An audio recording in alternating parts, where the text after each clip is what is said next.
Fog rolled in off the San Francisco Bay, swallowing the lights of the city one by one, as if the night itself were taking notes on who belonged and who didn't.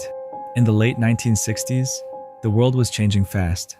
Music louder, protests bigger, colors brighter. But in the shadows between headlines about peace and love, something colder was learning to speak, and it would choose the most public stage it could find, the daily newspaper. It began, as these stories too often do, like something small enough to dismiss. A couple found at a lover's lane, a violent crime that local police tried to understand in familiar terms, a jealous ex, a random act, a tragic outburst. But the explanations never quite fit, and before anyone could settle on a narrative, another attack arrived. Different place, different victims, the same cruel precision. The pattern wasn't clear yet, but someone out there knew exactly what they were doing. Then the letter came. Typed words, jagged and cold, landed on a newspaper editor's desk, wrapped around a coded message. The writer claimed responsibility for the murders, signed off with a strange symbol, a circle with a cross through it, and demanded that his cipher be printed on the front page for the public to solve. He gave himself a name like a brand. This is the Zodiac speaking. It wasn't just a confession, it was an audition. From that moment, the city's heartbeat changed. Reporters argued whether they should publish his words. Police agencies, fragmented by jurisdiction and ego, scrambled to coordinate. Families clung to the hope that this person was bluffing, that the authority in those sentences was fake. But Zodiac kept writing. He taunted detectives, mocked their failures, and promised more deaths if his letters were ignored. In a decade obsessed with television and spectacle, he seemed to understand, instinctively, how to turn himself into a character that the world couldn't look away from. The ciphers became a cruel game.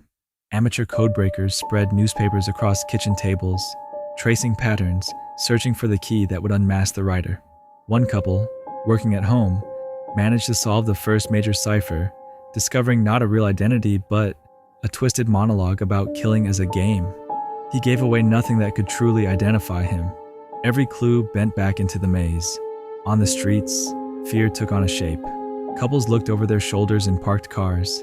Taxi drivers eyed their passengers more carefully. Parents kept their children in a little earlier. Strangers who once seemed like background scenery now appeared suspicious. That quiet neighbor, that co-worker who knew too much about guns, that man on the bus who watched the headlines but never spoke. When sketches of the suspect were released, half the city seemed to think they recognized the face. Inside cramped offices, detectives pinned maps to corkboards and threaded yarn between crime scenes. Letters, phone calls, anonymous tips. They developed suspects, some eerily plausible, some outlandish, and watched them slip through their fingers. Forensic science was young. DNA analysis, as we know it now, didn't exist. Evidence was smudged by rain, mishandled by well-meaning officers, lost to bureaucracy or time. The case file grew heavier, but certainty remained light as dust. Meanwhile, Zodiac reveled in the role he had created. He referenced pop culture, slipped into the language of movies and comic books, even complained when a film portrayal of a fictional killer didn't feel accurate enough. He wanted ownership of the narrative, of fear itself. Yet, beneath the bravado, there were gaps in his story. Sudden silences, long pauses between letters, rumored crimes that never quite lined up with the facts. Had he stopped? Been imprisoned for something else? Died quietly, anonymous, as the world kept spinning?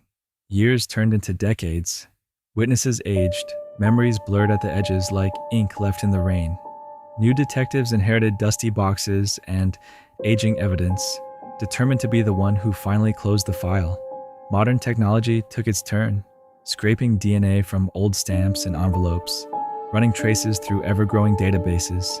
Suspects were named in documentaries, in books, in late-night conversations, but in the official record, the space for name of offender stayed blank.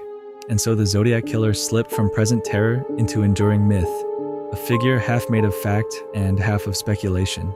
He was no genius mastermind, no supernatural phantom, just a person who learned how to exploit fear, media, and mystery at exactly the right time. The real legacy he left behind isn't the taunting letters or unsolved ciphers. It's the reminder that some stories never find a clean ending. Somewhere in an evidence locker, a box still waits, holding paper, photographs, and the faint trace of a life that once moved through crowded streets unnoticed. Perhaps one day, a new technology or a forgotten detail will connect the final dots, and the symbol that haunted a city will finally be matched with a real, unremarkable name.